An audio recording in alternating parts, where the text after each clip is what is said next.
Hey everyone, welcome to a special video. With me today I've got my boy Aggro Sky, the shmup master, and we're following up on the, what's up my dude? Yeah, I'm good, man. I gotta laugh whenever you actually call me the shmup master. It's like, I'm not. You are the shmup master, not man. really. Maybe the original Starfox master, but I don't know. Don't let the trolls on the forum take your moniker away. I know, right? I'm glad you're you're over those issues. That's good, man. Yeah. For people who don't know, when Aggro, I think back, I don't know, a year or so ago, when you're on the forum, some guy was getting mad at you because your name of your channel was Shmup Master and stuff.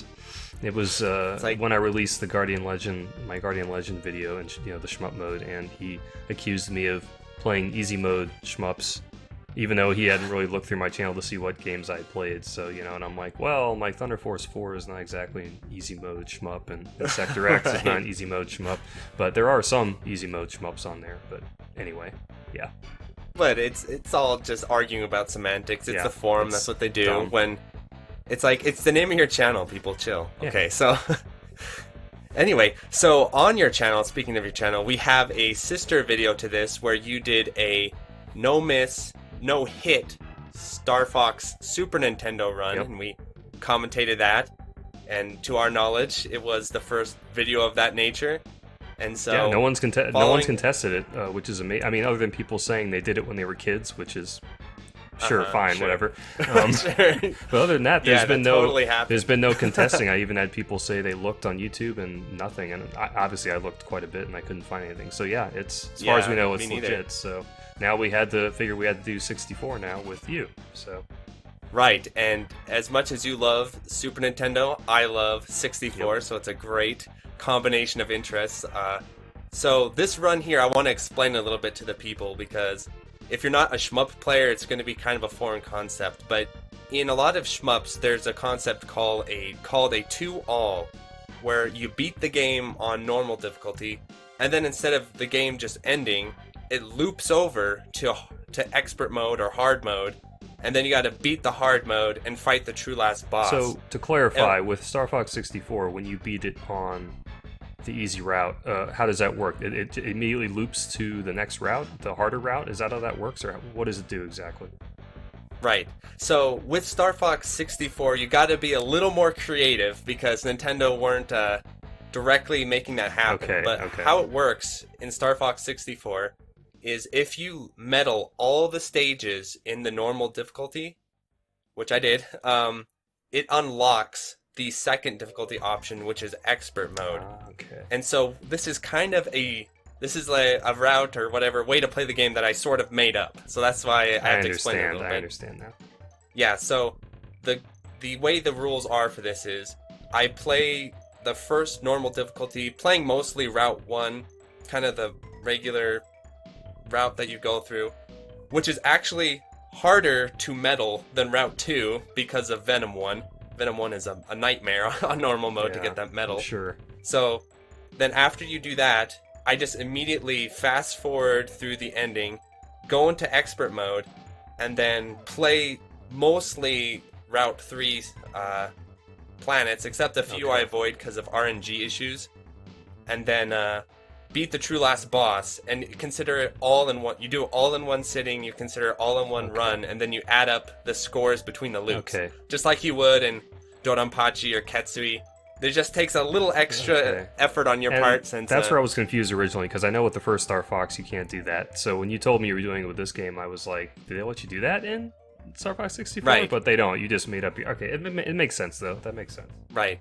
Because I don't think Star Fox 60 or Star Fox Super Nintendo has an expert mode necessarily. It just has Route 3. Yeah, Route 3, which is a lot harder than the first two routes. So yeah. So that's why I thought, it is basically a second loop. So I thought, this is a cool way to play this game. And so I'll go over some of the things I'm doing in this run. So no deaths.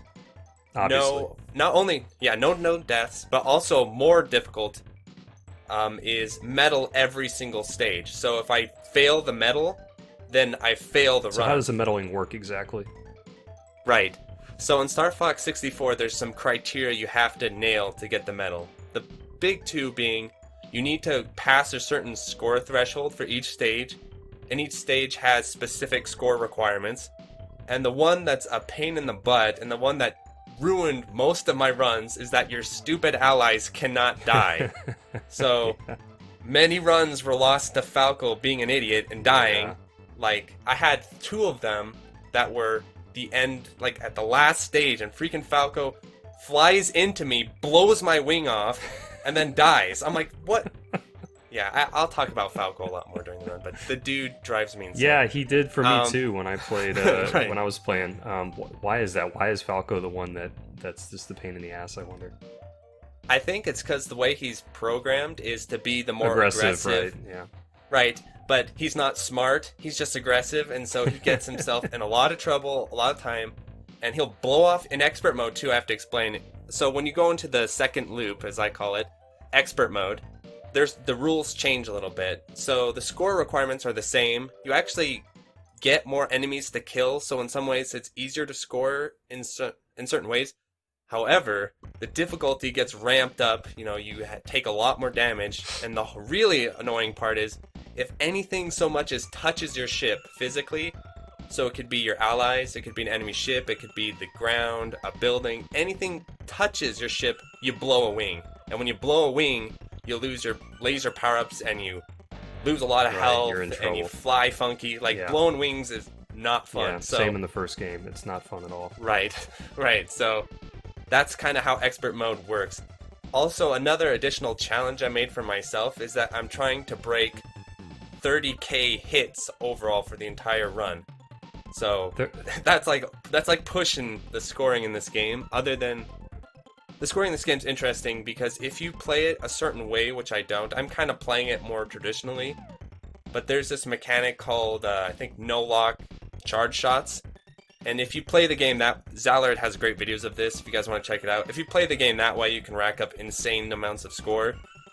But it's pretty different than how you'd normally play. So this is kind of more along the lines of how you'd normally play Starfox, just really solid routing, like really trying to maximize the routing without using too much of that How mechanic. How does the scoring work? Is it's based on hits? How many hits that you dish out? Yeah, it's actually really straightforward. So whenever you hit, certain enemies have hit points, right? So certain enemies have more hits than others. The interesting thing though is this game has a bit of a combo system where if you charge shot 5 enemies, you get those 5 hits, but then you get bonus points for hitting them all at once together. Okay. So that's the main thing you want to focus on when you're playing for score in this game is basically charge shotting groups of enemies together. That's going to really push up your score. So, some other things to talk about that may be somewhat controversial, but I'm going to explain them. This is played on emulator. This is not played on the Nintendo 64. The reason why is I own this on the Nintendo 64. I have a Nintendo 64. I just don't like to play it on the Nintendo 64. You know what? I wouldn't either because you have to play with inverted controls, and I hate inverted controls. So. Right. I actually play with inverted controls. You do. But yeah. But the reason why is mostly I want really nice looking captures.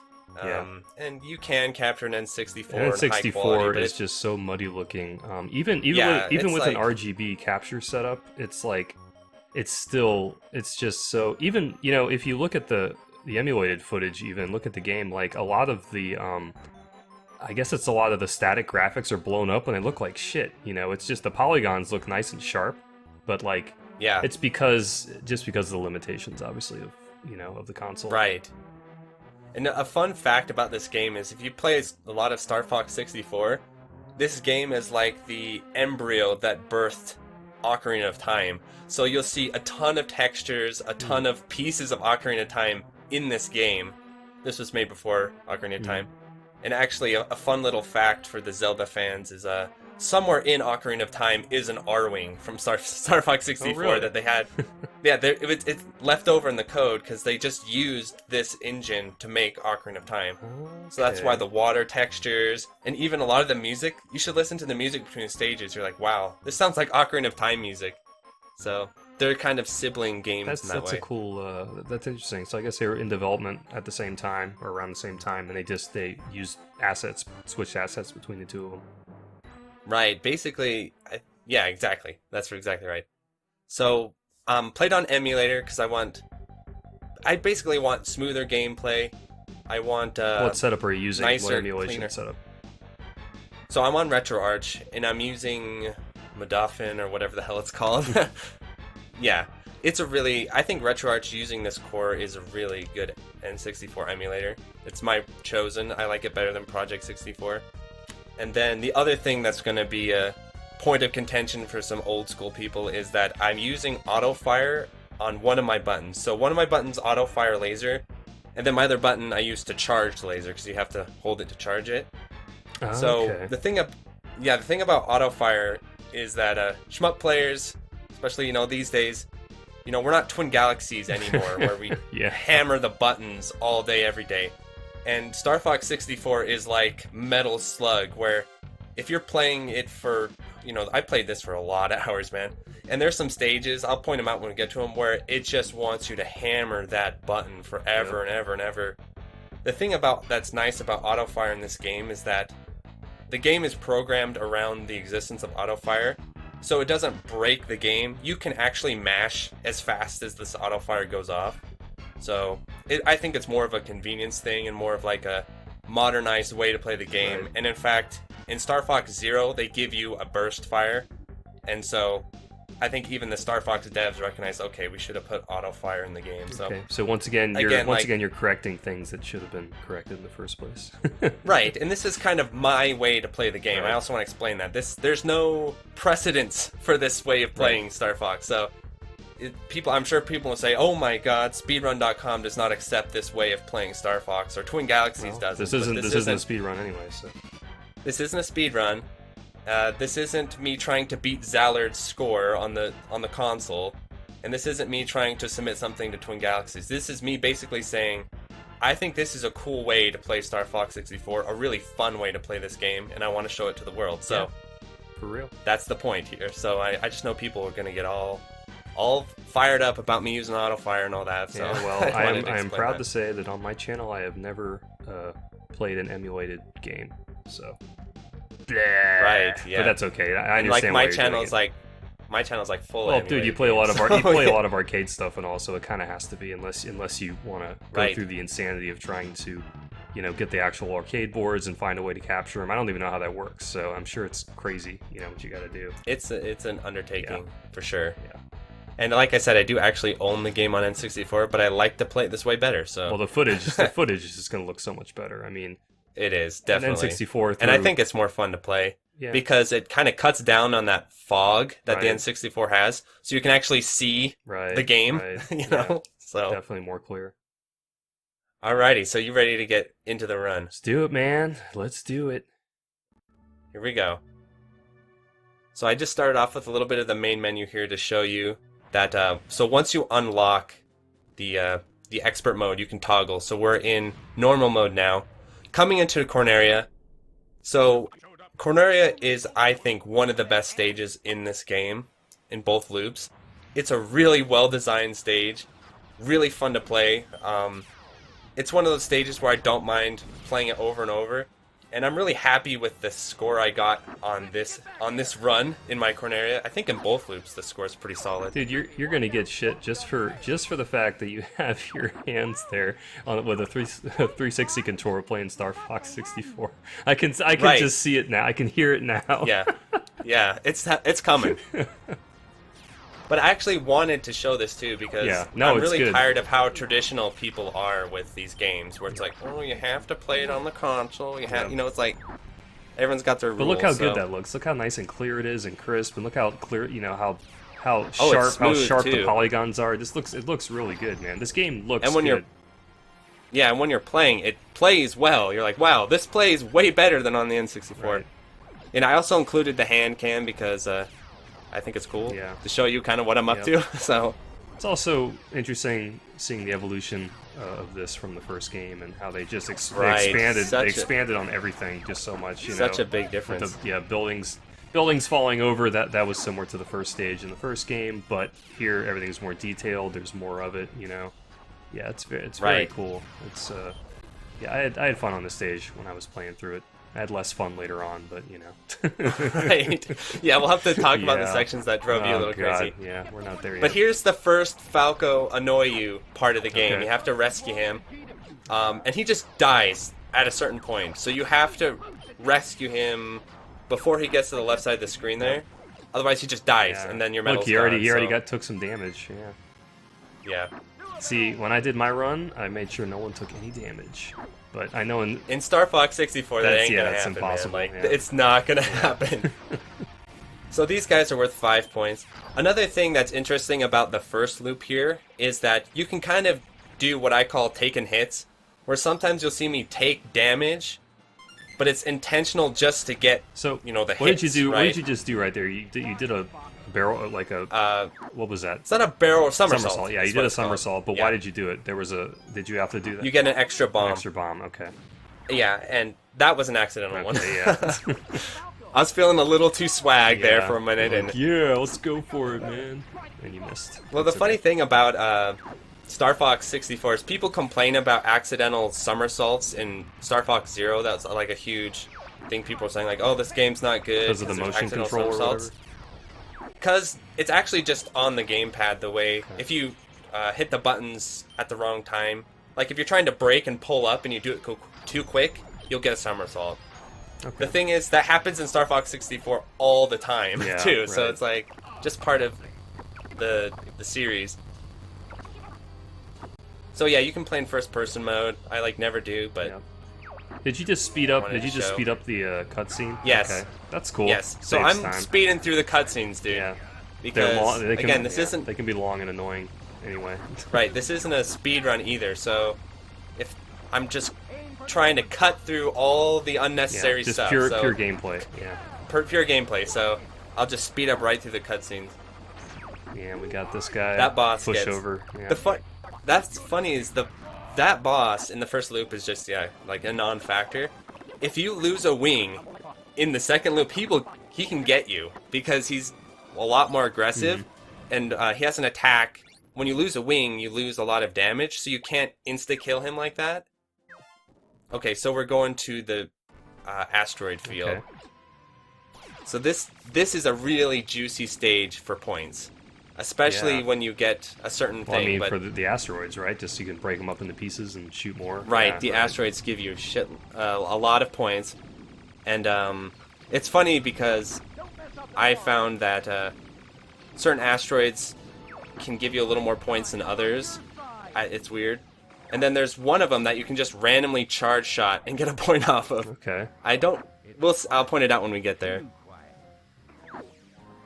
Yeah, this stage, the only real issue with this stage is the end of it, and I'll explain why, but it's a very easy stage, gives you lots of points, you're very comfortable What's here. your strategy with bombs, anyway? Like, do you have pre-planned areas that you shoot bombs? Yes. Okay. Yeah, so all my bombs are completely planned out, and the reason why is because in Route 1, in Loop 1 here, saving bombs is critical because you absolutely need 9 bombs going into Venom 1 to medal. Oh, wow. Unless you use that unlocked charge shot technique, which I don't. So if you're just a regular Star Fox player, you need those 9 bombs to medal Venom 1. Because that is actually the hardest stage in the entire game to medal, in my opinion. I don't think I asked you this earlier, but how do you actually medal? Like, what's the criteria? Right. So each stage has different scoring criteria, and usually the juicier the stage, the higher the scoring criteria. So I believe Asteroid Field is 150, even though it gives you a lot. But I average about 200 in Asteroid Field usually. Okay. In order to break, remember though, I'm trying to break 30k hits. Yeah, that's... So to get 30k hits, you basically need to medal and a half each stage. Okay. So you need to not only get the medal criteria, but also get 50% more than the medal. Basically. Than the highest medal. Was it platinum, or is it platinum or gold, or... It's just medal or no medal in this game. Yeah. So right here, you'll see like how I charge shot those 5, and then I got a bonus 4. So that's especially when it comes down to some of the later stages, like hitting those charge shots becomes really critical for getting lots of points. Okay. That makes sense. Because if I were just to manually shoot them all, I'd lose out on which is what I was trying to do when I was playing. But I wasn't concerned about scoring. I was just concerned about staying alive. Yeah. Right. So how for you was the transition from SNES to 64? What were the things that you were really struggling with? It was rough, man. This game is there's just so much more to it. There's so much. Whereas in the first game, you can just kind of focus straight ahead, and it's very much on rails. This is on rails too, but it's, I don't know, there's just more to everything. You know, it's just a more complex game, and a lot more you can do. And just watching you play and hearing you talk about just the scoring system and the medaling and all that, it's. If I spent time with it, I'm pretty sure I would enjoy it more. But my first playthrough was a bit frustrating, just because. Well, my first playthrough since the 90s, I should say. But right, it's just a more complex game, really, is what it comes down to. You know, less straightforward, I think, even though it is still on rails technically. Yeah.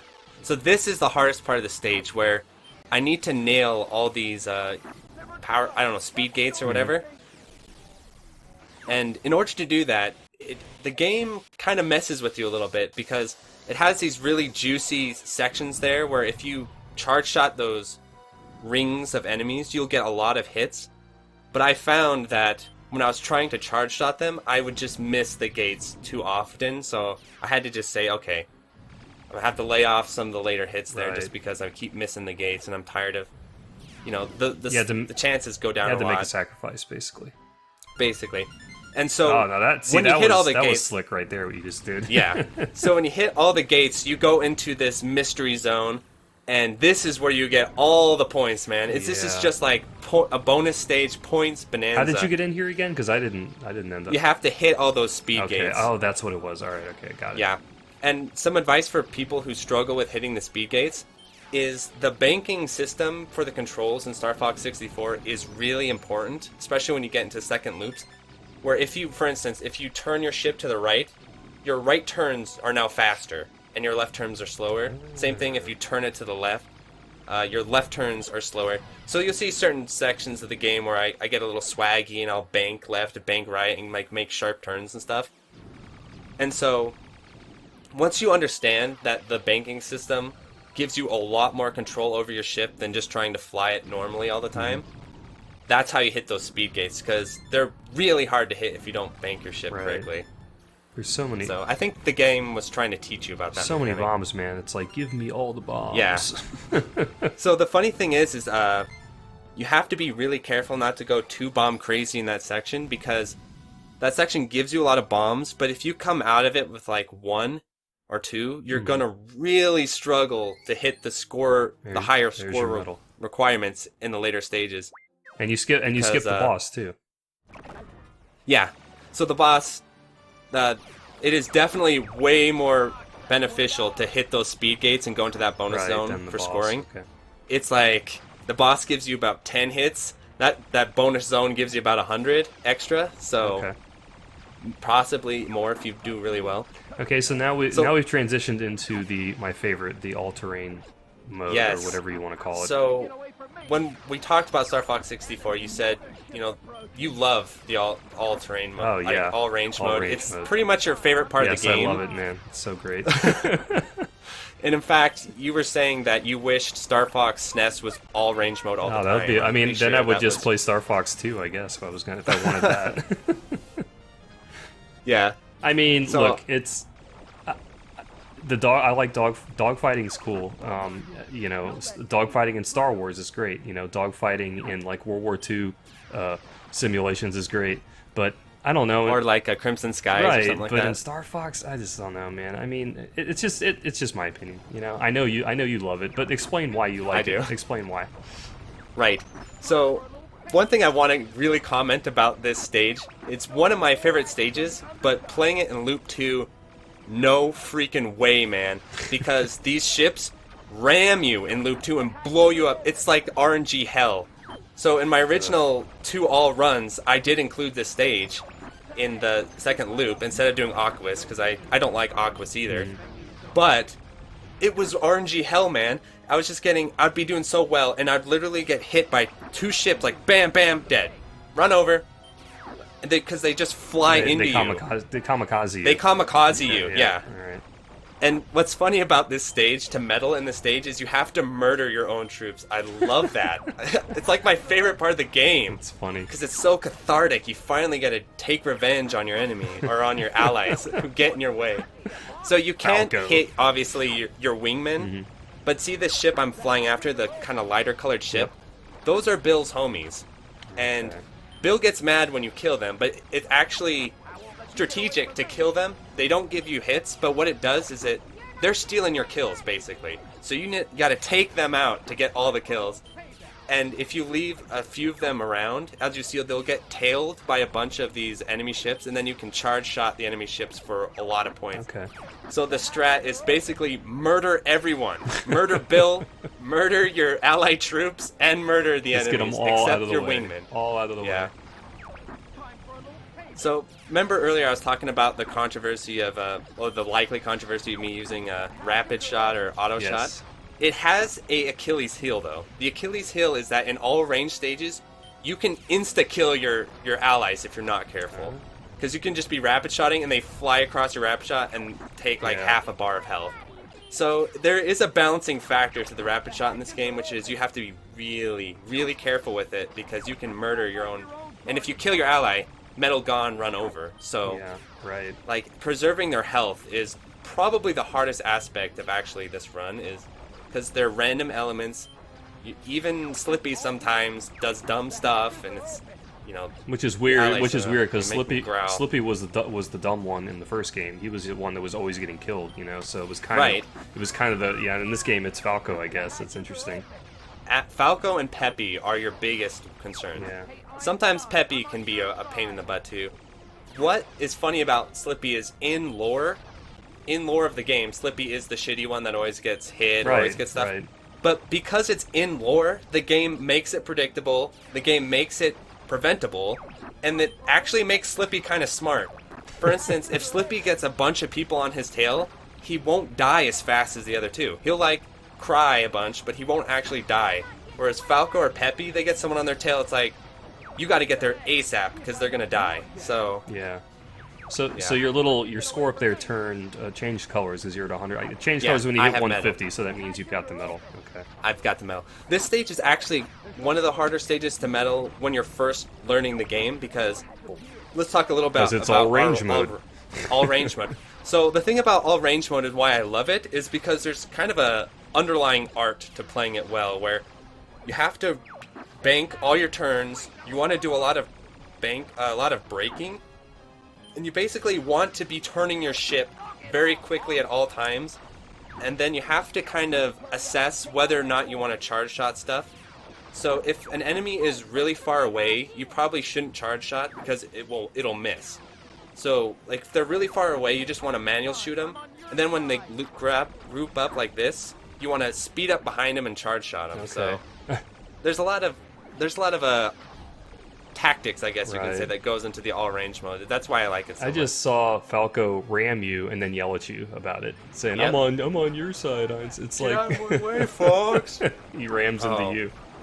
My favorite is, there's a boss fight where in the this is ironically my favorite. It's not actually, I hate this. There's a boss fight in the expert mode, where Falco will ram you a lot in the boss. He'll just fly into you and ram you mid-boss fight and blow your wing. And I lost like 3 runs to him doing that. And so half of the boss fight is fighting the boss, and the other half is dodging Falco from ramming you. So, oh man, you remember me in the Discord, like when I was going for these runs. Oh yeah, Falco. Yeah. I lost so many runs to that asshole. Yep. Alright, this is another stage I played. I remember. So this stage is kind of like Baby Sector. This is like Baby Venom, where you want to come into it and use bombs because you can get a ton of hits if you have bombs to spare. But you have to be careful though, because if you use up too many bombs in this stage, you have none, or you don't have enough for Venom. So So that's why I was saying I actually keep a really careful bomb count throughout, especially the first loop here, because I'm really having to keep track of the bombs I need for Venom 1, and basically how the game works is it throws a bunch of bombs at you in most of the stages, but the later stages it gets more stingy. The only other stage it's really generous is the tank stage, So the tank stage. Thank God for the tank stage. I love the tank stage, man. I think so. Yes. Yeah, yes, okay. it is. All right, that's cool. Yeah, I enjoyed it more playing it this time than I did back in the 90s. The 90s, man, the tank stage was like it was like almost as bad as the all range mode, but yeah, it's actually kind of fun. I think it's pretty cool. Yeah. So when you play this game over and over, you are going to love the tank stages, man. They're great stages because they give you lots of points. They give you lots of bombs. They're really reliable and consistent. And the big part is your allies stay out of your damn way because you're in the tank. Right, you're in the tank. They're not flying around in front of you and taking your hits and dying. Like this stage, the biggest worry for me, besides getting the bombs and getting the hits, is Peppy, man. Peppy gets lit in this stage, so you have to be really careful you don't let him die in this stage. Yep. Both loop. Yeah, this is. So what's? Go ahead. Yeah, so what's really fun about this stage is it has a lot of hidden enemies that you can kind of capitalize on once you learn it. Like a little bit further behind, you see I braked there. If you don't brake, you never see those enemies appear, but if you brake, they'll just pop in just long enough to hit them. Okay. Braking. Same thing with these turrets. Yeah, this stage is really full of little hidden all these points. Yeah, all these guys here on the panels here. Yeah, I can see them all just popping out all over the place. This is similar to like Sector. I think it's Sector Z in the first game. This is very similar to that. Sector Y, Sector Z. Yeah, it's fun how they kind of build off of the Super Nintendo version. They just make it bigger and more, more stuff and more complex. Here it is. This is the part where you see I'm taking those hits. I took those hits because otherwise Peppy would take those hits. Okay. And look at his health, man. Oh man. So that's what I'm saying. And the thing is, you can just bomb that, but I have 2 bombs, and I need these bombs for Venom 1, so I can't bomb there. So, so my strategy was to charge shot the first group, and then just ram into the second group and take their hits, so they don't hit Peppy. Because, in the normal mode, the R-Wing is like a tank, man. It can take so many hits. And then in expert mode, it's like a fragile little bird where one hit kills it. Looking forward to seeing that. Yeah, definitely. So another fun aspect of this stage is there's hidden hits back here. There's hidden things you can blow up for points back there. Okay. Yeah. And now we have punchy ship. Yeah. Yeah. I will terminate all enemies. Yeah, I remember this dude. Yeah, basically all the normal mode bosses are a pushover, basically. All of them. I can't think of one that's really much of a threat. Yeah, they're not that difficult. You're right. I remember not struggling too much. It was more the stages that got me than the bosses. Yeah, no, the bosses in normal mode are oddly easy, considering some of the stages they belong to. Yeah, but when we get to the expert mode, boss fights become real, man. They become like a real thing in that mode. That's why it's called expert mode. Yeah. And so, I'm gonna go on my little Starfox 64 soapbox that I have to do every time this game is on screen, which is, it does annoy me when people say, oh, you can beat Starfox 64 in 30 minutes. It's not that much of a game. Well, that's when none of these people have actually beaten expert mode or medaled at every stage or anything. Well, that's the thing. You can take so many different routes with it. That there's a lot of replay value. So yeah, it's like one route. And there's literally an extra mode. I'm sure many of these people never played in their life. They just say like, oh yeah, I beat Star Fox 64 in half an hour. Yeah, no, play it in expert mode and see what happens. Yeah. Right. Yeah. So now the game wants you to medal every stage too, because that's how you unlock the versus mode and the special end screen and everything. That's right. Yeah, that's right. So the game is telling you need to medal every stage. So we're now onto the tank, and yes, the tank level. This level is how many tank levels are there? 2. There's 2. Okay. Macbeth and this one. Okay. Yeah. I think it's the other one that used to give me a really hard time when I was growing up. Yeah, Macbeth is a little more weird than this one. This one I think is harder. It's definitely the harder of the 2 to maximize the scoring in. Okay. That's another reason why I really like this stage, is because the stage's scoring is really engaging, where there's so much going on and you have to keep track of so many different things to really maximize the scoring.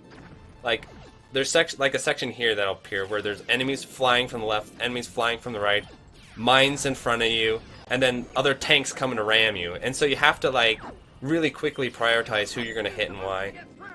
You gotta wonder why they dropped you in a tank, why you couldn't have just stayed in your R-Wing, you know? Like...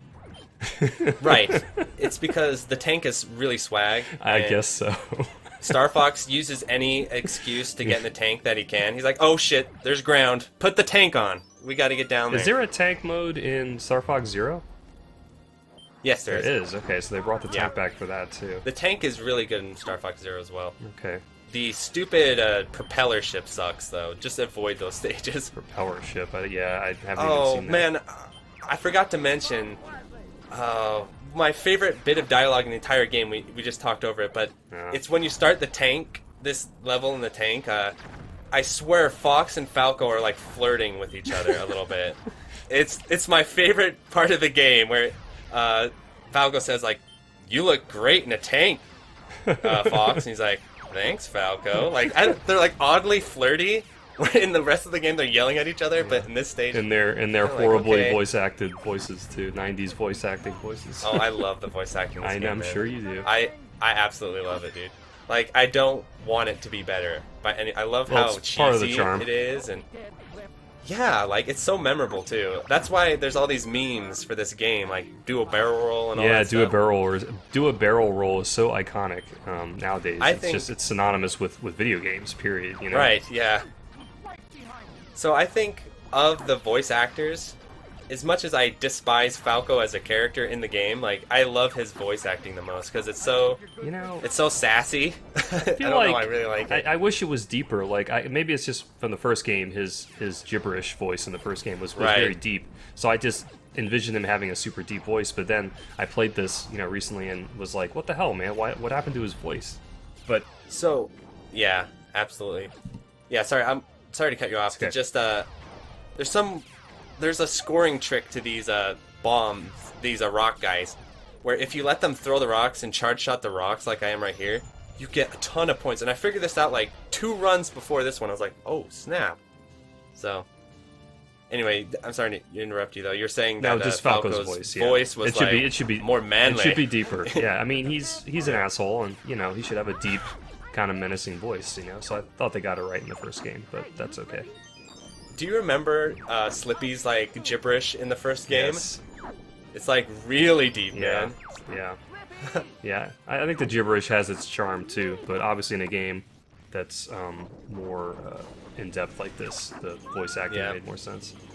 I wonder if the gibberish in Star Fox Super Nintendo influenced Undertale at all, because Undertale is kind of famous for having that gibberish stuff too, and I kind of wonder if it was Star Fox on the SNES that influenced that. Or even the Charlie Brown cartoons, with the parents that go wah, wah, right, wah, wah, wah, right, yeah. So what about this guy? What's the deal with him? So this guy, he's actually one of the more challenging bosses, because he can lock you down with this laser and stuff. And if you don't speed kill his little rib cage there, and you have to hover over his tail. He's also jank as shit. Look at this guy, man. Yeah, like he can jank you out, man. So that was a really good fight there, where I basically got him in the rib cage real quick. Yeah. The thing about it is sometimes you can protect that rib cage really well. But the nice part about that fight is you don't have to worry about Falco flying into you or Peppy taking one of your lasers and dying. Right. Now we're at the Ford Cube. This is the second hardest stage to medal in this loop. God, I hate this stage too. This stage is... Yeah. So what was your experience with this stage? Just the pain in the ass, just a real... I died quite a few times. I did finally beat it. I did beat the game, but... Oh my god. I know. So what's the deal with what's the guy's name? The wolf guy that comes Star Wolf. Wolf. Okay, he comes in here, right? Like, so if you don't, in this run he will. So if you don't fight him on the ice planet, he shows up here. Okay, all right, got it. If you do fight him on the ice planet, then he does not show up. Okay, he was just a thorn in my side. It felt like for the entire game, it was just. Yeah. But you have to beat him, right? Like, if you don't beat him in the ice stage, he'll come back, won't he? Because I didn't beat him in the ice stage, and he came back and was here too, and just continued to torment me and drove me crazy. Yep. Yeah, he doesn't back down, man. You can't avoid him. Nope. So the thing I do with this stage that helped me a lot with the meddling is that before you destroy those towers, you kill the little turrets on the ground, and you see that's what I was doing. I was flying around with it. Because those are worth a hit each, and you get a good amount of that. So the problem with meddling this stage is actually just not enough enemies. Like, this stage has a really high metal requirement for how many enemies it has. So it has 150, like Corneria and stuff, but it has a lot less enemies. Yeah, there's not many compared to the last one. No, yeah. And it's kind of a risk-reward game you have to play, because the Starwolf fight actually really helps this. So I'm glad I started fighting Starwolf here, because they give you lots of points and make it a lot easier. Okay. But if you don't have the Starwolf fight, it's actually really challenging, because you have to play this game where there's these, I don't know what you call them, like weak points on that tower over there. Yep. And when they first spawn, they're worth 10 points each. However, if you just speed kill them, you will not, and kill them all, you still will not have enough to get the medal. So you have to milk out a bunch of the smaller enemies, because they'll just keep respawning and respawning until the tower becomes basically worth nothing. Okay, that's interesting. Obviously, I didn't know anything about that. And the longer you fight them, though, the longer your allies are in danger, especially Slippy and Peppy, and Falco too, because he's Falco. Yeah. But like, so basically, the risk reward in this level, especially in the second loop, is that you have to make sure that you're killing the enemies quick enough not to damage your comrades, but you can't destroy those tower things too quickly, otherwise you're not going to get enough points to medal. It's really complicated. I see the hit plus 10 when you're blowing them up there. Yeah, so those are worth 10 hits each. Those are worth 10 hits, and what I'll do is I'll blow up most of them but leave one. And I leave that one so that I can go around and milk kills from the smaller enemies, and then at the end I return and blow up that last one, and it'll be worth like a point. Well, you got your medal already, so... Yeah.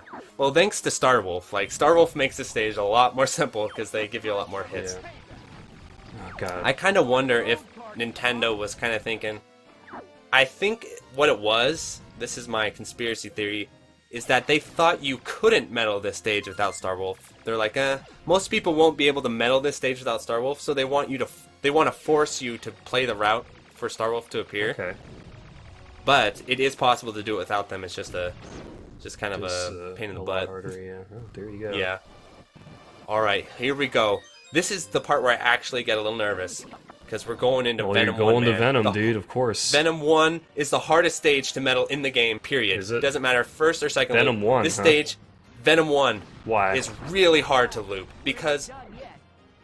so you see these enemies here? Yeah, big if you groups don't have of them. bombs, Yeah, you're fucked. If you don't have bombs, you can't get them all. Yeah, you're right. There's the no lock charge shots, which can do a lot.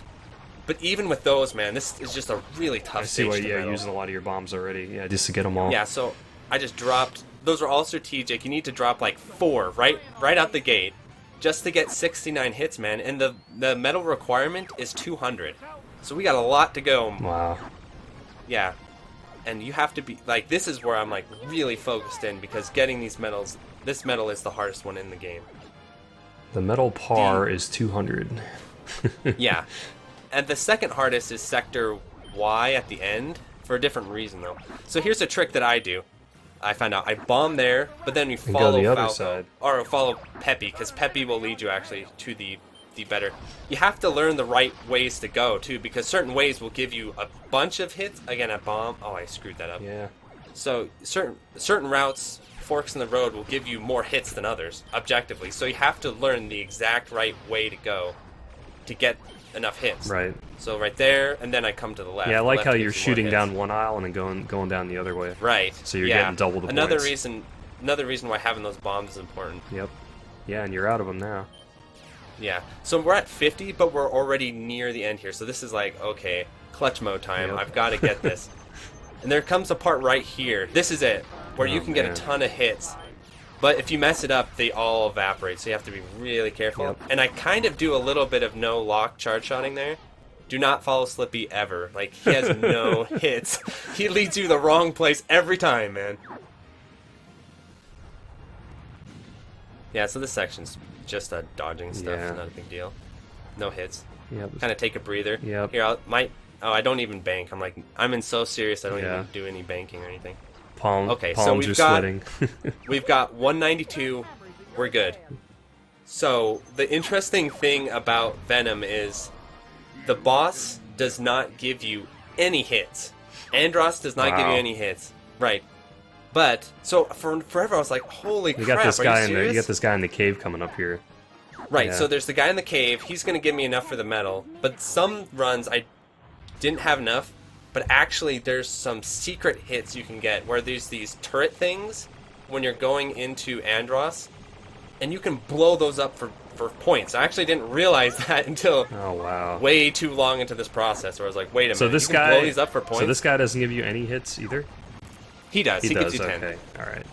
But Andross gives you none. Andross himself, none. Wow. And that matters more in the second loop. When you...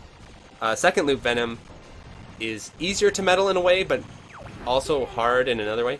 So I blew a wing there. Oh, you did. This boss fight... Yeah, so, you know what's funny is I had a run that was beautiful. It actually was not as good as this one, but it was really good. And I died on this boss. And the reason why I died it's all this is shit. the stupidest... You know why? No, it was even worse. It was the stupidest thing. So, you know the part where he knocks those pillars out and I had to fight through the pillars? Yep. I accidentally did a somersault through like 5 pillars and died. Yeah.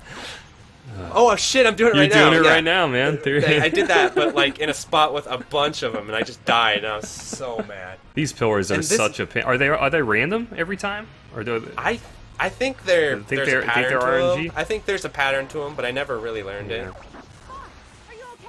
Those statues that get you too, you have to watch those. Yeah. This guy is actually much more challenging than such Andross a pain. Himself. Yeah, actually, you're right. I had a lot of trouble on this guy too. Well, you did it. There's your 200. Your busted wing. Got to go to Andross with a busted wing. Not an issue because I remember. I think there's a route here where you get a the repair thing. So these guys. So I didn't know you could blow these things up for points for way too long. I didn't know you could blow them. Yeah, I didn't know you could blow them up either. Yeah, well, I just did it one time. I was like, oh crap! Like, how had I gone this long without blowing these up for points? Missing out on free points. Because there were some runs where I might have been able to medal had I known that. Oh man.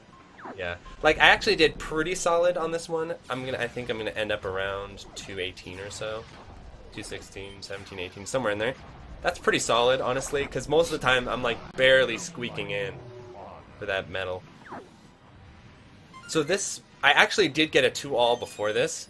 That hit all the criteria, but the scoring was like 29,000. I was like so close to 30k. I was like, no, I've got to keep going. I've got to get the 30k. So yeah, of course, man. Force you to keep going. Yeah, you're gonna just freaking destroy this guy. I can already tell.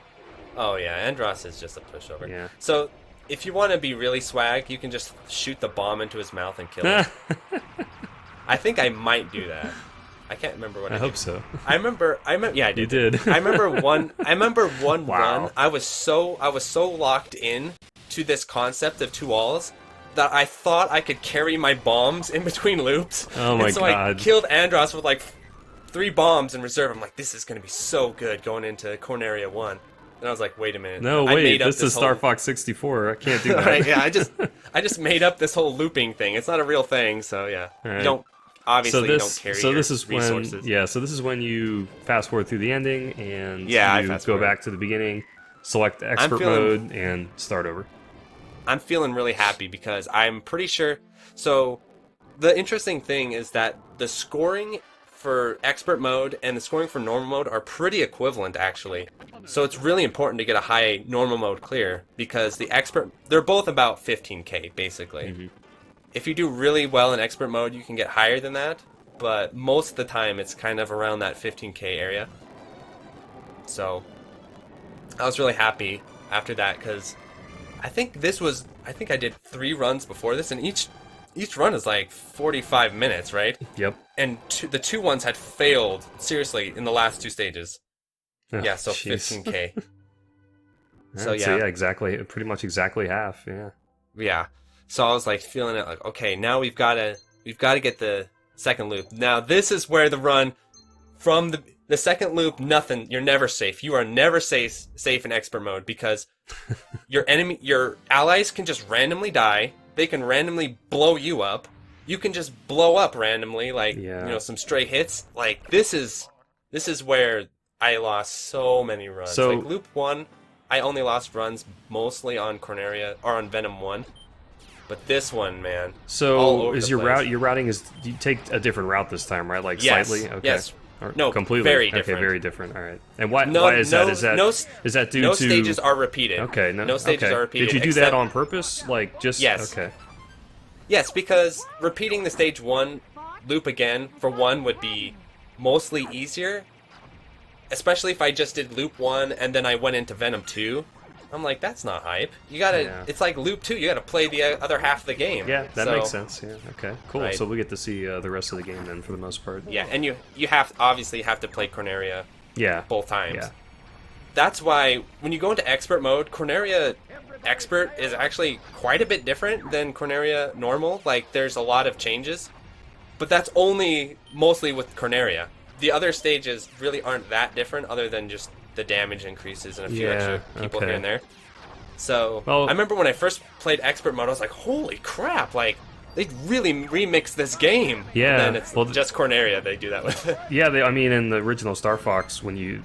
See... you lost your wing already. I was getting swaggy and spinning, and I blew my wing. I was like, fuck. Yeah, oh, man. I was so mad. But the thing about Corneria is that... Yeah, the thing about Corneria is I'm really good at this stage, so I was like, okay. It's like, whatever, I know what I'm doing. But yeah, what I was going to say was, in the original Starfox, the three routes, you play Corneria on all 3 of them, but it's vastly different on all 3, so they did remix it for the 3 different difficulties. Yeah, they slightly remixed Corneria in this one too. Like, it's not completely different, but they basically add in a bunch of extra enemy patterns. So you get a lot more hits, so it is easier to metal. But you also can die, so yeah, right. It's that trade-off, which I think is a really cool trade-off. Like, I think that's great game design, where they give you more chance to get more points, but it's harder. So let's see you do your there you go. Let's see loop-de-loop right there. Loop, yep. So this section here is actually, you have to route it pretty carefully, because if you don't route it just right, one of those skippers will misalign and just ram into you and blow your wing. Jeez, man. So, yeah. Like, it's hard to communicate, but I probably did... I've played Starfox 64 for so many hours, just in my life. This is one of my favorite games. I mean, this is the game that got you in the shmups, really, right? I mean... One of them, yeah, definitely one of them. I love Starfox 64. And, in fact, before I actually... expert meddled the entire game on the 3DS handheld port, like back in the day. Oh my god. Right, so on a tiny ass screen. Like that. Yeah, I really like that port. Yeah, and with like the little mini controls and everything. Yeah. But what I was getting at was that anyway, I probably, to just do this though, even with years and years of playing this game under my belt, probably at least 2 weeks of runs every single day, probably at least 30 or 40 hours at least. Like, I was grinding this, man. Yeah. Like, it felt not nearly as hard as DDP, obviously, but it felt like a baby version of that. Well, and the thing too is you've been, any shmup that I've attempted to master, if it was a shmup I played when I was young, when I was a kid, it was always easier because I was already super familiar with the game, So look at it that way too, right? Yeah. Like, you have that skill already built up. Yeah, already that experience. Even a game, if you haven't played the game in years, but you played a lot as a kid, it's like riding a bike. It comes back to you, Yeah, definitely. Yeah, so, cleared that, no problem, other than the wing damage, but that's cool. So, the really frustrating thing about this game, even compared to Dodonpachi, is the RNG, man. Yeah. Expert mode is full of RNG, and some of it is so unfair that I wanted to, like, throw my computer out the window. Like, I was so mad. For instance, in this stage, I had this beautiful run going. Destroyed the first loop. I was just feeling myself. I'm like, this is it. Falco just died in the boss fight. I was like, what are you doing, Falco? He just died. Just died for no reason. And I was just sitting there, and I just killed all of my allies. I was like, how am I gonna, like, just murdered Peppy and Slippy instantly, like, just trying to get revenge on this stupid game, man. So this stage is actually pretty challenging to medal if you don't know the routing of it. It has a lot of, like that part, if you don't know to bomb there, you're gonna miss out on a ton of hits. So this, when you guys are first picking up Starfox 64, this is probably gonna be a bit of a thorn in your side, is this stage.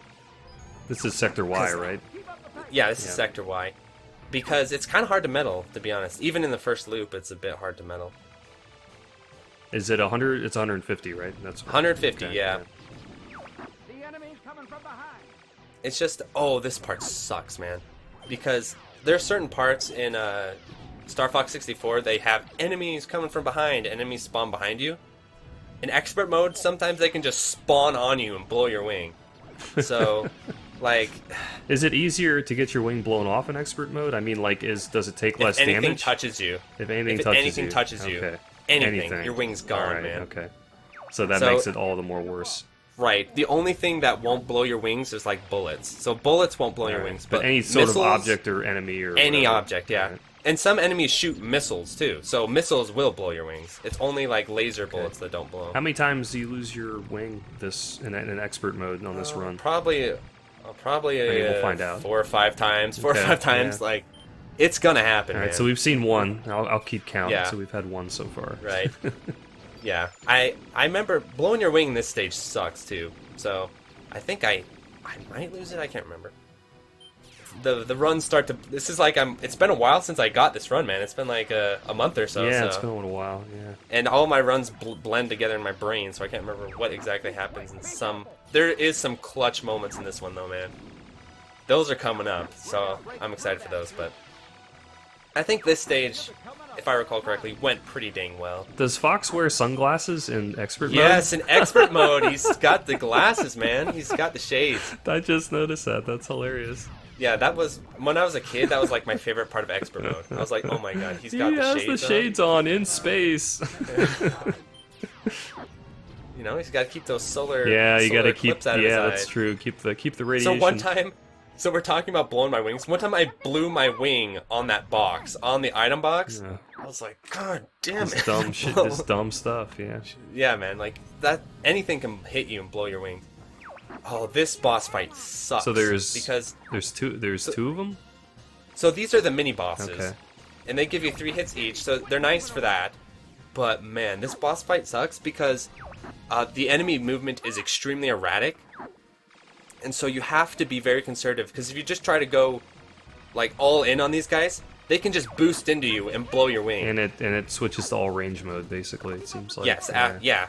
And the other part about this mode that makes me real mad is and this fight is your allies will ram you.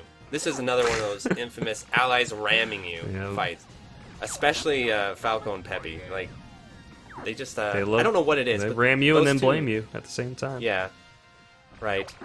So this boss here, you have to be. Another thing that's annoying about this fight is the boss can sometimes kill your allies. That's really uncommon in the boss fights. Most of the times, the only danger your allies are in is if you shoot them to death. But in that fight, like I said, I had a run where Falco had full health. He had full health. The guy just sniped him and killed him. I was like, well, shit, I guess that's the end of the run. I was so... Oh, submarine. Okay, I forgot about this. Freaking Aquas, man. So this stage... Oh my. This is interesting. There's one cool thing about it, and then the rest sucks. The cool thing about it is that you can't blow your wing, because there's no wing. Even in Starfox, I can't avoid putting a goddamn water level in. It's like... Yeah, you're not getting away with that one, man. So, yeah, Aquas, let's talk about this stage. So the mechanics are actually quite a bit different. You don't have charge shots, and you don't have bombs. Instead, your bombs are like charge shots. They're torpedoes, basically. They're torpedoes. Yeah. I don't know what I'm doing there, man. I'm just like... you're in a fucking submarine, that's what. Yeah, man. So this stage, I'll tell you the meta of... Watch the hand cam in this stage. This is one of the reasons I wanted to include the hand cam. The meta of this stage, even with auto fire, is exhausting on your hands. You have to brake constantly, spin constantly, fire constantly. This looks like a nightmare. And you have to shoot your missiles constantly. So especially in these later parts of the stage, it looks like I'm just having a seizure on the controller. Like, you'll have to watch, but one thing I forgot to mention too earlier in the gameplay is that the control setup for Star Fox 64 is actually really complicated.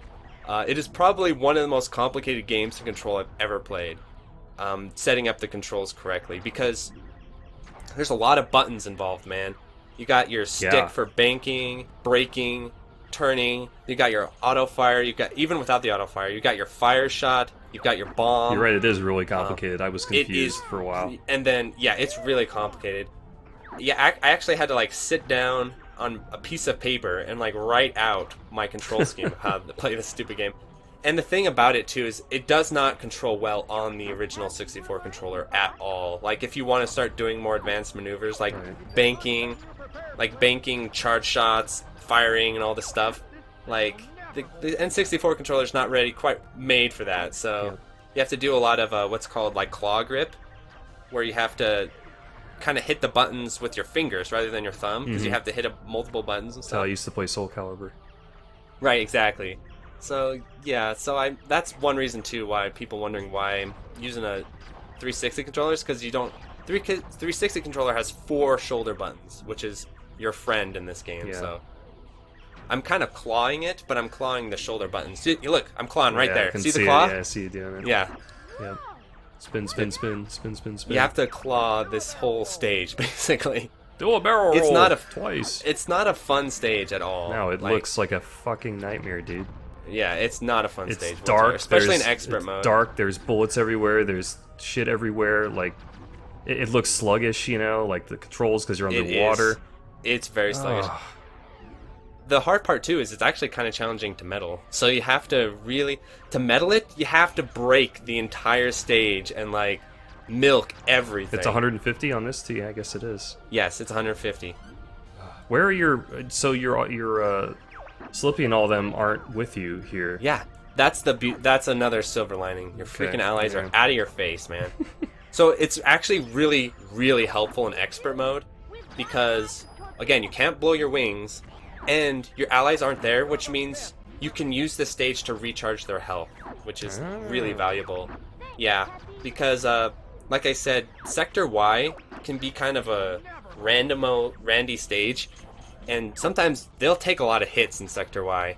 And so I used to, in my original routing, I used to go and play the Bill stage instead of this stage. That stage was a nightmare, man. Like I said, like your enemies can just kamikaze you, your allies can die. Yeah, I lost way too many runs. And that's the RNG. That's an all range mode, right?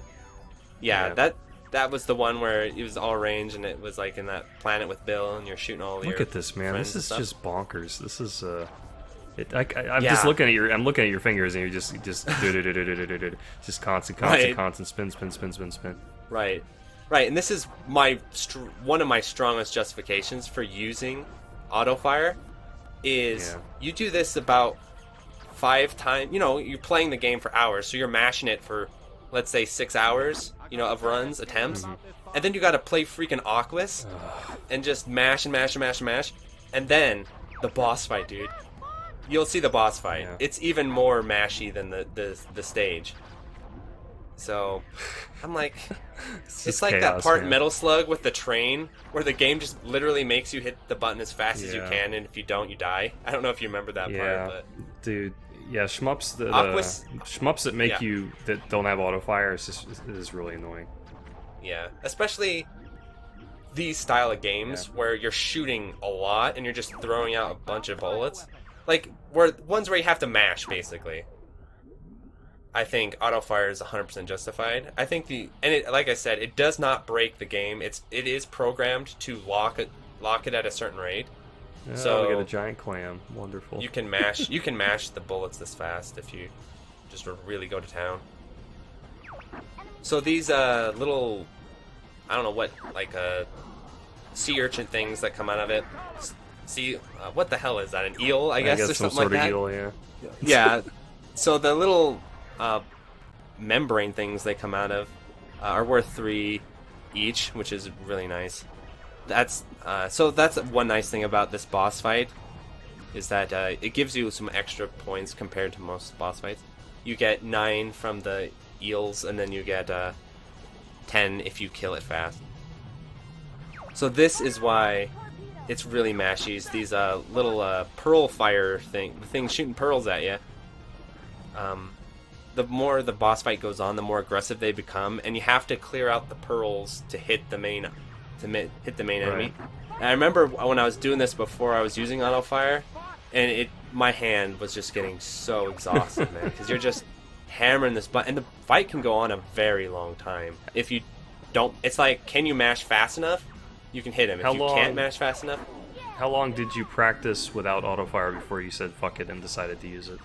Oh, well, before I started doing the 2-all. Okay. So when I was medaling each stage individually, I wasn't using auto fire. Okay. It's when I started to introduce this concept of doing a 2-all, medaling every stage. Because you got to play twice as long, so yeah. You got to play twice as long, brutal. And then it does help cut down on some of the RNG-ish of the game, where it's like, you blow a wing, and you don't have auto fire, now you got to mash you have to mash for another 10 minutes or whatever till you build your thing back up. Because that's another thing about expert mode, is if you blow a wing, you lose your power-ups, so you're down to just that single laser, which means you have to mash everything, like, all the time, because you need to be getting as max power out there as possible. Right. So. God, that was, man, that's... it's just expert mode really calls for it. And that's the only sub stage, I'm assuming. Yes, that's the only sub stage. This is one of my favorite stages of the game, man. No, I love Zonus. It's like Corneria and Zonus and Sector... Can't remember what it is. Sector X, I think. We got the water physics going here, too. Yeah. I can't believe they did. So, like I said, if you're a fan of Ocarina of Time, you'll recognize, like, a lot of these water textures and stuff, and Yep. the ground textures and stuff. It's all from Starfox 64. So, what's fun about this stage is that it just has a lot going on for scoring, and it doesn't really have a whole lot of, like, random stuff that can happen to you and jank you out. The boss fight is tough, too. It's a tougher boss fight. So those water skippers, you have to charge shot them to kill them, and they're worth quite a few points, so... Oh, I missed that guy. This stage, you get a ton of points off, too. The medal requirement, I think, is 250. See, wow, damn it. 250? Yeah. I believe so. We'll watch, but I believe so. It's up there, and I think I get around 300 hits in the stage. You notice I just blew a wing. Your wing, yep. Because a enemy just spawned right behind me. There's a section in Sector X that I lost so many runs to that. Sector X is the hardest level in the game by far. Okay. That or Venom 2. As far as surviving, it's between those two. It's probably Sector X. But Venom 2 has a lot of randomness, so it's hard to say. Both of them make me nervous. Zonus makes me less nervous, though. Because, you know, even though I blew my wing, I'm still doing somewhat well. I'm impressed, yeah, that you can... Because if you blow your wing in the first game, it's like you're basically fucked. Yeah. So I'm actually doing some no-lock charge shots there, just because you get some extra hits that... It's not really going out of your way to route it like that. This is actually really similar to... I forget, it's in Route 2 in the first game.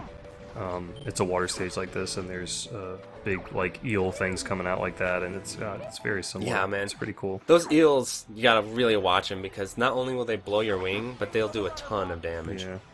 This stage you can die on. That's the one thing about it that's kind of scary. Oh, yeah, you got missing your wing. Where's the damn repair kit? There we are. There you go. Yeah, right, so even though the repair kit does not return your lasers, it's still much better to have your wing back. You can maneuver better, yeah. You can maneuver a lot better, yeah. Where basically when you blow a wing, you're always falling and you're always like banking. I saw that, side. yeah, I was watching you just kind of try and keep yourself off the, from crashing into the water. You like tap dodge in this game. Yeah, right. There's a part in this game where I legitimately tap dodge. I'll show you it when we get there. It's like only a shmup player would be like, okay, I'm gonna tap dodge this part. Yeah, you'll see the part when we get there. But so this part here is full of a lot of juicy points. Those boxes, if you charge shot those boxes, you get a lot of points off them. See, I'm already at 200, and we still have quite a bit of way to go. This part makes me nervous, because Slippy can take some hits. Right there, I just bomb him. Yeah, If you charge shot him, you get a lot more points, but it's like more reliable to bomb it, so that's what I did. So what's cool about this stage is you can just go crazy with the bombs because you regain all your bombs on the boss. Okay. How does that work? How do you regain all your bombs? The boss just throws all these bombs at you because you have to kill him with bombs. So you can go bomb crazy on the stage. Yes, yes. So you can and the stage has a ton of places where you can bomb too. This part right there, that was so close, man. I know. I thought you were gonna blow I remember right there. I was like, oh my god. Thank you, Nintendo. Yeah, bombing we're crazy. Coming into the boss fight here, yeah. I always forget there's like an extra back half of this level that I always forget exists till I get there. I'm like, oh yeah, forgot about this. See, it is 250, so I got across 250. You're at 278, yeah. But remember, I'm trying to break 3K2, so 250 is not enough. I need like all of them points. Right, as many as possible. Something's coming from the sea. Yep. Definitely would be on a water stage. I don't think it's truly a water stage, though. Well, you just came from the real water stage. Yeah. That part gets every new player. That is gonna get you. If you don't know it's coming, it's gonna hit you and blow your wing. Yeah. Like there's no warning. It just flies right. Like it's just through sheer experience that you know it's coming. It's kind of like a Mega Man type thing where that's gonna get you the first time you hit this boss. Here's the bombs, man. He's just tossing bombs at you. That's it's bizarre. So the thing that is frustrating sometimes is that if you get careless, those cannonballs will hit you and blow your wing. Okay. So you gotta watch out for those. So you blow up the cannonball, it gives you a bomb. Yes. Okay. And this has a weird way to fight it where you have to blow up its little vents there, and you can't blow up those side things until you blow up the vents. Otherwise, it just loops over and over and lasts forever. Okay. So then you have to blow up the crane here. Yep.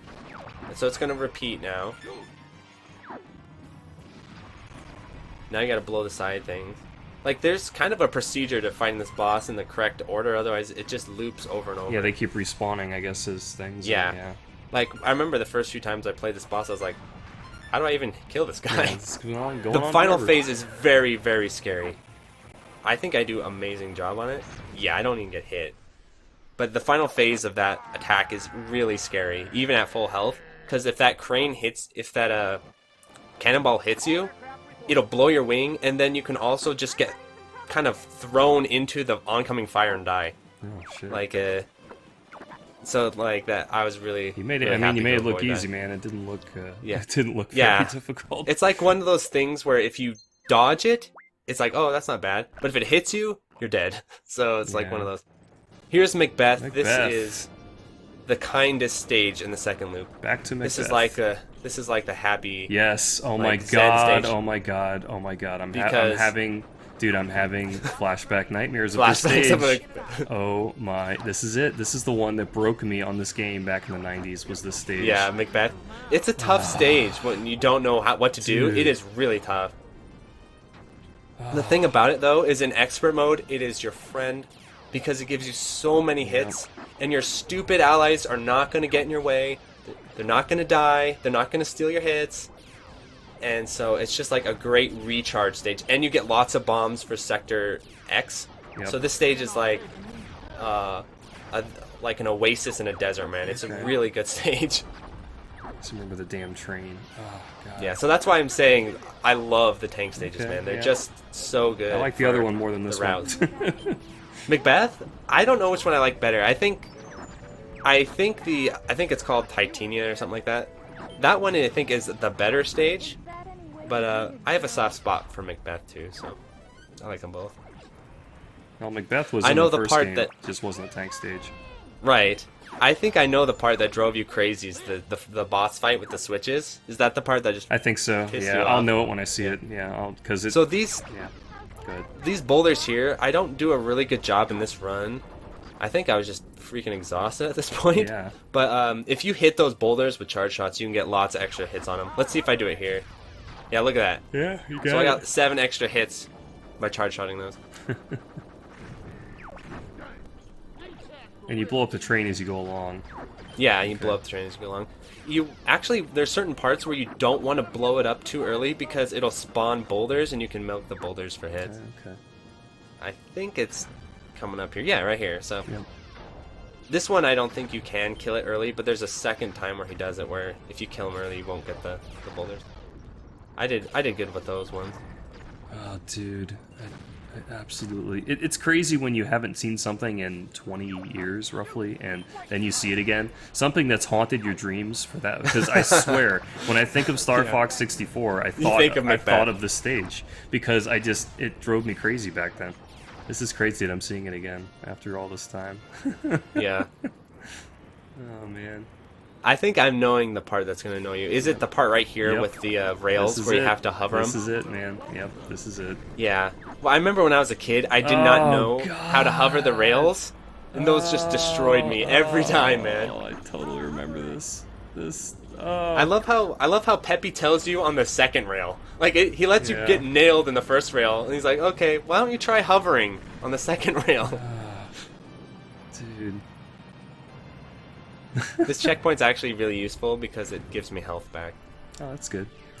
Like obviously for my run, checkpoints are absolutely useless because I am not going to die. Otherwise, I have to restart the whole game. Yep. But they do give you health, so they're really helpful in the Dude, second restarting one a 2-all, man. That's just oh rough, my. man. Did you ever do it awful. Did you ever do it in the same night where you said, "Screw it, I'm going again"? Yeah. Okay. Yes, it's like Dodonpachi syndrome, man. Where there are some nights where I sat and played this game for like 6 hours. Wow. It's like I would get to Sector X in the second loop, or I lost a lot of runs on the last 2 stages, a lot. And I'd get to Venom 2, and freaking Falco would ram me and kill me, or he'd die. And so I was like so salty that I would like anger play a few more runs to try and get it. Here's the switches you were talking about. Yeah. So the way it lays out these switches are very sneaky, and you have to nail them. If you miss the switch, you miss the medal basically, and you miss the route anyway. Because I need to get to Sector X for my route.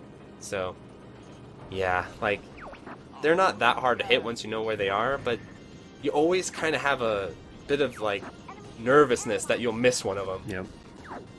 Which happened to me. What do the switches do exactly when you hit them? They alter the boss fight. Okay. They activate a cutscene in the boss fight that especially freaking Switch 7 over there, because they distract you with Switch 8, and then Switch 7's like hiding out over the corner. Okay. And then you have to dodge that, and then hit this last switch there, and it puts everything in the way to try and stop you. But God.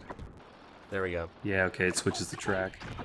So it switches track, and you get 50 hits. Wow. So you're basically guaranteed a medal in this stage. That's if good. you, yeah.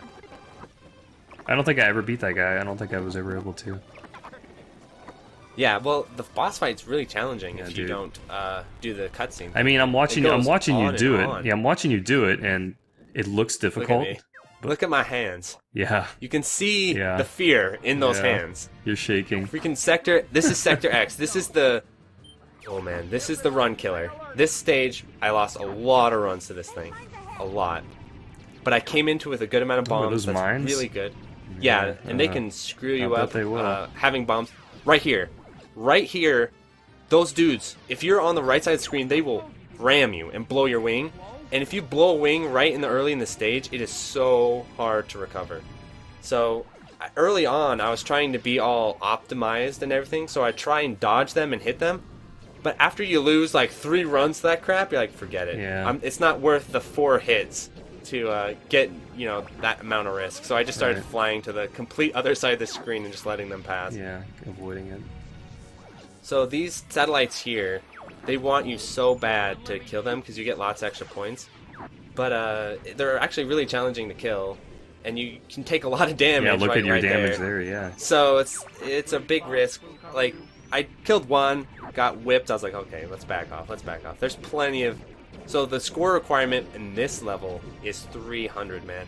But it throws a lot of stuff at you. Like, if you're popping off on this stage, you can get a lot of points. So the challenge in this isn't necessarily to medal once you know the routing, but surviving the stage is really tough. This stage is the hardest level to survive, other than Venom 2 in a way. It's hard to compare, because Venom 2 is easier if you have good luck, but way harder if you have bad luck. But this stage is consistently hard no matter what your luck is, so I guess that's kind of the way to describe it. Right there, Peppy. Yeah, you have to like have a bomb ready, because Peppy will get whipped there and die. That's another part of this level too, is your allies will die more in this stage. So you have to come... That's why Macbeth is so nice, because you can recharge their health coming into it. Yeah, there's a lot going on. I've lost so many runs on this stage, man. So these bees here are really aggressive in the second loop, and they've killed me like 3 or 4 times. They're really, really aggressive. I just bombed them. I was like, screw this. I'm not gonna risk because, yeah, because before I would try and kill them, and one of them, I think this one, will spawn on top of you, blow your wing, and then kill you with that ring attack. Yeah, you almost like, missed. You almost missed the damn checkpoint because of it. Yeah, like they can really mess up your run. This level kind of reminds me of playing Dodonpachi in a way, where everything's fine and then 2 seconds you're dead. Like it can happen that quick. This part's great because you can get a ton of extra hits off that thing. That's like basically 15 points right there. Nice. Yeah, you're already so past 200. So the last part of this stage is so many points, because if you charge shot the decks of these ships here, it's just crazy how many points. Yeah, there's a ton of turrets there and stuff. Yeah, and remember, splash damage gives you extra hits. So if you splash damage with charge shots, those turrets, you can just rack. Like, look, I just made 10 extra hits, and then the kill. Like, I'm already almost at 300. Yep.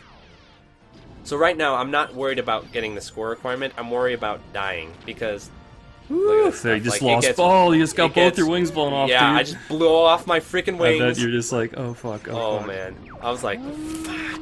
Like, I was so pissed. You can see my hands. Look at the grip. Yeah. The anger grip on that controller. I was like, fucking game.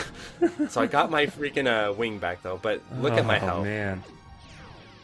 And there's still the boss fight. That was only the 3rd time you lost your wings, I think, or lost a wing. I lost them again, man. Yeah. Look at this shit. Oh wow, you just, jeez.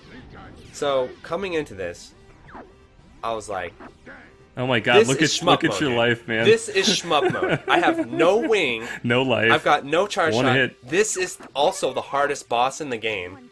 I'd like to see how you recover from this. So I was like, holy shit, I am not losing this run. I'd lost 2 runs to this shit before this. This is like hour 5. I'm like, I am not losing this run, man.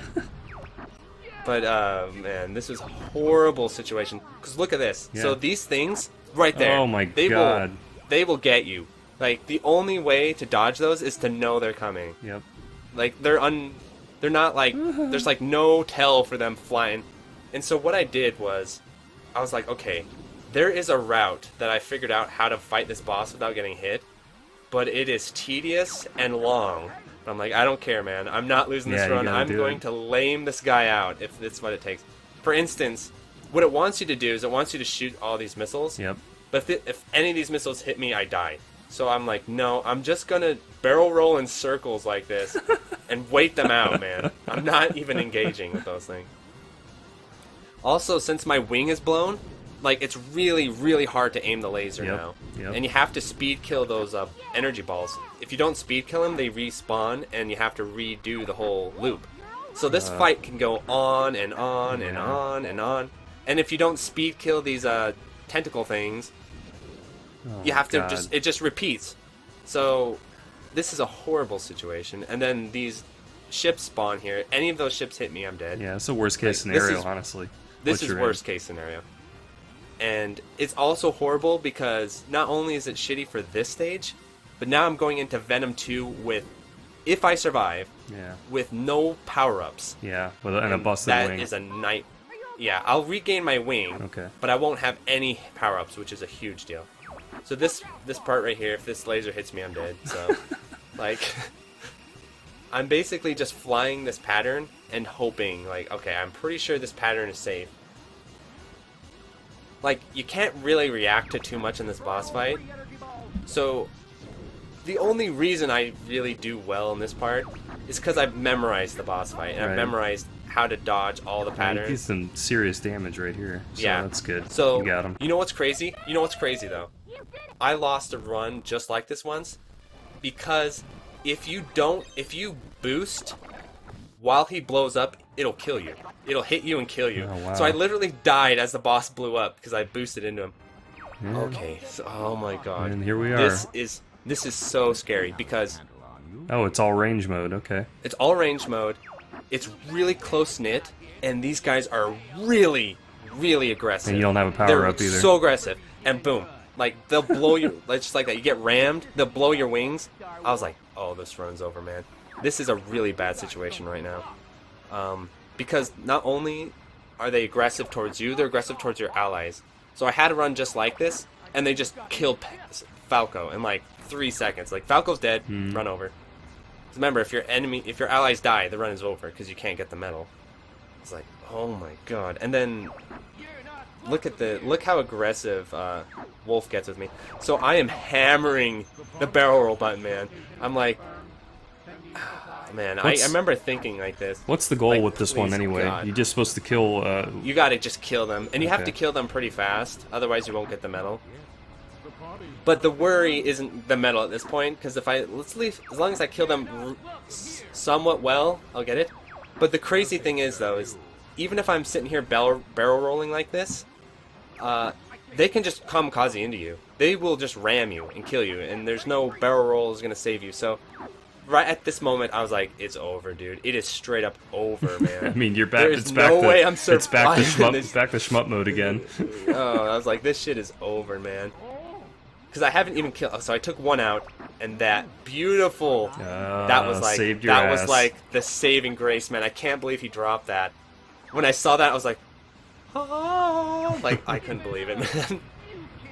I was so exhausted with this too. I almost wanted to quit and just say, okay, I'll use my earlier one that didn't hit 30k. But I was just so stubborn about getting. It was the same night when you did that one. No, it was like a week before. Okay. It took an extra week's worth of runs to get it. Because of, mostly not because of my routing, but because just RNG, man. Just RNG in the second loop is absurd. So I took out Wolf. I'm like, now you just got another one. I got another one. That was some great luck, man. It went from horrible luck to great luck. Okay, so you think it's over yet? No. We got Andros now. And Andros is actually a challenging fight in Loop 2. Because you have to fight true Andros, not fake Andros. Yep. So, the thing about... Look at me, man. I'm so scared. Like, also because I do not want to blow a wing going into this fight. Yeah, no kidding, man. So these whatever, corridors, you can blow wings on them really, really easily. Yeah, if you don't slow down. If you don't slow down, you can blow a wing on the turn. So I'm like, oh, so careful. Yeah, this always is the clutch time at the end of a run when you know that it's within sight and you're at the very end and you're like, oh god, this is it. And I had lost the run to Andros too, so. Yep. So did I in my run. Right. Yeah. Yeah, you did. Right. You got nailed by one of those boulders. So his fake phase here is no problem, man. Yep. I'm fully powered up. You just blast him in the eye and shoot his arms. Like it's not a big deal. I think he might try and suck me in, or I might speed kill him before he does. Now you shoot him in the mouth. Oh no, he doesn't have a second one. Okay, he turns into so now it's the brain. Now it's for real, man. Now it's for real. So the thing about this brain fight is, on normal mode, it's really not that hard. On expert mode, oh boy. Oh god, is it all range? It's all range. Of course it is. And yes, and he is way more aggressive in expert mode, and the thing about it that is hard is that if he hits you, you die. So it's like one hit KO on this dude. Because how it works is that he'll suck you into his tentacles and kill you. So in other words, don't turn around and right. And it's this really challenging like dance you have to do between the two. It's not like Star Wolf or the other AI where you can just get behind him and blast him. This one's got a lot of stuff going on where you have to be very precise with your banking, because you need to line it up to where your allies are going to be able to hit you. So, the thing about it that is hard is that if he hits you, you die. So it's like one hit KO on this dude. Because how it works is that he'll suck you into his tentacles and kill you. So the eyeball phase is not that bad. I'm being really careful. Yeah, on I this can phase. tell. I'm being so careful. So that's why it's taking this long, because I wanted to be very careful in this eyeball phase. Do you have to kill the eyeballs first? Yes. Okay. So you gotta take out the eyeballs. They're not too bad if you bank correctly. Okay, so as long as you get in the right position, they're not too bad. So I'm being really careful right now. Yeah. Okay, so I reason. blew the eyeballs. Now the real scary part begins, because he's trying to dogfight you and you're trying to dogfight him. So he is actually trying to get behind you. He's chasing you. Yeah, I can see him. He's chasing you, and he's really fast, especially in expert mode. And the thing is that look at him. He's on top of you already. Yeah. So the thing is that's really scary, is that sometimes he will turn, like he did right there. Sometimes he will turn, and if he turns into you, you die. You're dead. Yeah, you just hit him and boom. Yeah. So I found the safest thing to do is to get up really high in the screen like this, and you can't go too fast, and you can't go too slow, and you have to very slowly like this. Where do you have to shoot him? Get behind him. You have to hit his like brain stem thing on the back. So any other From part behind. of him is ignorable. See that brain stem Yeah, I thing? see it. Okay. You have to hit that. Oh my god! So you got to get And behind him on top of everything. You got to get behind him, and there's a very specific maneuver you can get where you can get right in the perfect position. Any other way of fighting him on expert mode, I would say, is not wise, because he'll just grab you and kill you. So it's like this standoff between the two of you that can be pretty challenging, because he's turning, moving, and he can I don't know if he teleports in this run, but sometimes he'll teleport if you piss him off. I think no, I don't teleport him. You want to avoid making him teleport. Yeah, I would think so. Yeah, because you don't know what he's gonna do, man. He might teleport right on top of you. Yep. Okay, so here we go. Okay, so I'm God, gaining man. in there. Just getting behind him is a chore. It's really hard. I'm getting in there though. You have to be patient. Okay, no, he's moving. He's moving. I think I make him teleport. No, okay. There you go. He Yeah, teleports. he did. Yep. So I remember this fight went on, dude. It went on for a very long time. What's funny is the Oof, that was close. time before I died, and so I just played it out. Okay, there it is. Yep. Okay, now I finally hit him. what you all. have to do is you can't overextend. Can't overextend. So no health bar. You don't know how much damage. No, you don't know. Okay, he drops those. If those hit you, it's scary. They're little so, bombs or something. They're little bombs. They'll blow a wing, and they might kill you. So he's getting Oh my right God, behind me. man. So it's like, I was like, don't lose this to freaking Andros after everything. Especially those clutch 2 fights Yeah. before. With the double broken wings. Yeah. Double broken wings. And it's just been so many runs lost in these last 2 stages. I was so tired of it. Like, this is not a speed run, man. So I was like, I don't care how long this takes. There you go. I'm gonna just Ba-boom! tic-tac him until I get, look at, fuck you, Andros. Uh-oh. Uh-oh. Oh, no, yeah, like, I was like, oh shit. Okay, it's just a cutscene. So the game actually is not over yet, because You gotta escape, you gotta escape, of course. and in expert mode, if you clip your wing, you could die. Oh my god. So remember I told you I tap dodged? Yep. Look at this. I tap dodge my way through this. This is a staple in so many shmups at Yeah, the end, yeah. especially old school shmups that make you escape like at the Salamander or whatever. end. Yep. Yeah, Yep. Life Force, I think. Abbott, Does Life Force have an escape? Yeah, Abadox has one. Yeah, there's a bunch of old school ones. That So have there's this. actually strategic times to boost. Basically, whenever there's a straightaway, you want to do like a little boost to keep up with them, but never boost through the turns. Is this literally the same way you came in, like the same No, layout? well, I don't know honestly, and I don't remember if it's like static or if it changes. I think it might change run to run a little bit. It's hard to say because I'm not good at keeping track of the turn. Yeah. You did it. Oh man, just watching the replay, I'm relieved. I knew I won it. Palms are sweating. Yeah, man. So that was the run. I hope you guys enjoyed Yay. the. Impressive the stuff, concept. man. Impressive stuff, and I yeah. was so happy. Has anyone else done this concept or? No, Okay, I made this. so up you made this completely. up. Okay, that's cool. Yeah. Very I'm hoping cool. it kind of catches on a little bit. Yeah. Like, I know. So there are people who play Star Fox 64 much more seriously, like Zallard, where he's getting much better scores than I am. He's playing it, by the loop, and I think actually, when you're trying to high score the game, you play it on normal loop, not expert loop. Right. Which is kind of sad, but why is that? What's the reason for that? Because it's way more consistent, and I think there's just certain sections in normal mode you can milk more safely than in a expert mode.